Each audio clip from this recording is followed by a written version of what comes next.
गासै 11,000नि बारा माने सालबारि महकुमा हिसाबै रेशन कार्डनि मोनसे फेमिलिफोरखौ सिलेक्ट खालामनाय जादों नाथाय दिनैहाय मानास हिसाबै जे मोनसे गोदान समस्ति बानायनाय जादों मानास समस्तिनि सिङाव 9,900 सामथिं बेबायदि मोनसे रेशन कार्डखौ दिनै राननाय जाबाय बिसोरो दिनैहाय मोनसे जा सेरेमनियेलि जों फ्राय 17 सासेल' रेशन कार्ड हल्डार्सफोरनो राननाय जादों बाखिफ्रा गासिबो BCDCआव थांगोन आरो बेवहाय काउन्टारबो बानायनाय जादों दिनै बिथांमोना लांगोन दा बेनि गेजेरजों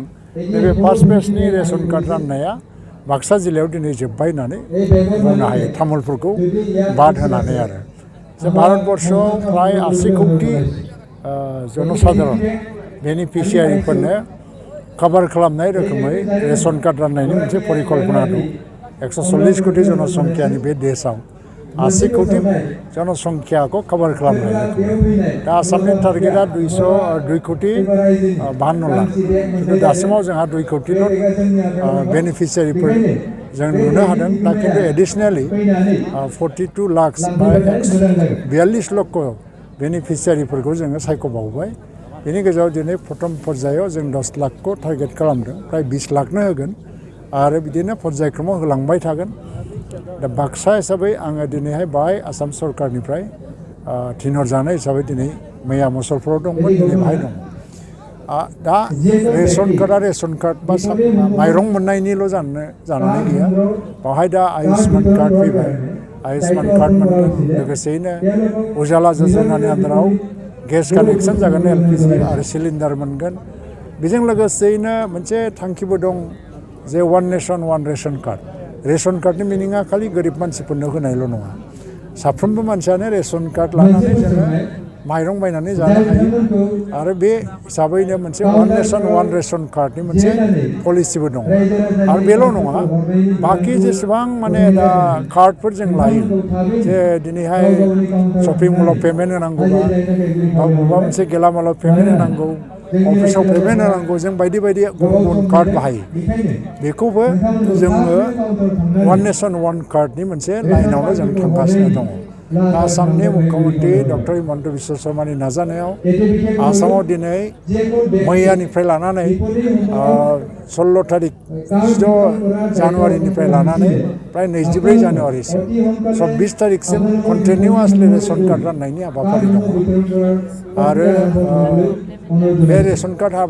राननाय हाबाफारिनि गेजेरजों जोङो भारत सरकारनि बिभिन्न आसनिफोरखौ रायजोफोरनो खिन्थानो नाजादों थ' आं जोबोद गोजोननाय मोन्दों दिनै जे सालबारियाव दिनै फ्राय 9,000निबो बांसिन रेशन कार्ड माने बेनिफिसियारिफ्रा रेशन कार्ड मोननो हाबाय मानसिफ्रा सोरबा जुदि लाजादोंब्ला जाय मानेखि भिक्टिम फैसा लाजादों बियो लोगो लोगो कमप्लेन खालामनो हायो DC दङ आरो जों SDO दङ कमप्लेन खालामोबा स्ट्रिक्ट माने एक्सन लानाय जागोन लोगोसेयैनो जायफ्रा माइरं मोनदों बिसोरो खिन्थु रिसिप्टबो लानांगोन दा आगोलावथ' रिसिप्ट गैयामोन दा बेबायदि 2 नाम्बारिया जायोमोन जेनेबा बेनिफिसियारिफोरनो माइरं हरनायनि सिगनेचाराथ' थायो नाथाय माइरंखौ हरा एजेन्टफोरा बिदिनो माइरंखौ फाननानै जायो बेफोरबायदि गोबां केसफोरखौ मोननाय जादोंमोन एबाराव बेखौ रायजोफ्रा जुदि मदद होयोबा गभर्नमेन्टआ बिनि सायाव स्ट्रिक्ट एक्सन लागोन फैबाय थानाय समाव बिटिआर गभर्नमेन्टआथ' दा माखासे आसनि लादों दा जेरैहाय आइ अनसाय बिथांखि गर्भबती बिमाफोरनो 1000 करि हस्पिटालाव थानाय समफ्राव 1000 करि बा गोरबोआव थानाय समाव जोनोम जासान्दि 1000 होनाय जायो जायफ्रा मुलि बा फिथाइ सामथाइ बायनानै जानो हायो दा BTCआ आरोबाव सेल्फ हेल्प ग्रुपफोरनो 75,000 थाखा होगोन होननानै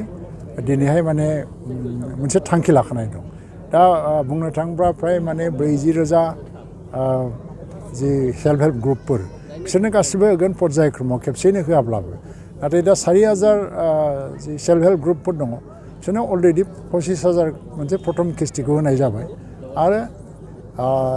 6,000 सेल्फ हेल्प ग्रुपफोरनो आरोबाव होनायनि मोनसे परिकल्पना लाबाय थादों फारसेथिङै दिनैहाय कसुगावआव आइ बैसोमुथि आसनि बैसोमुथि 1.0 बिनि गेजेरजों हा राननायनि हाबाफारि दा अलरेडि दा 1 लाख मानसिफोरनो हा फाट्टा होबाय परियालनो एगेन दिनै सानसेयावनो कसुगावआव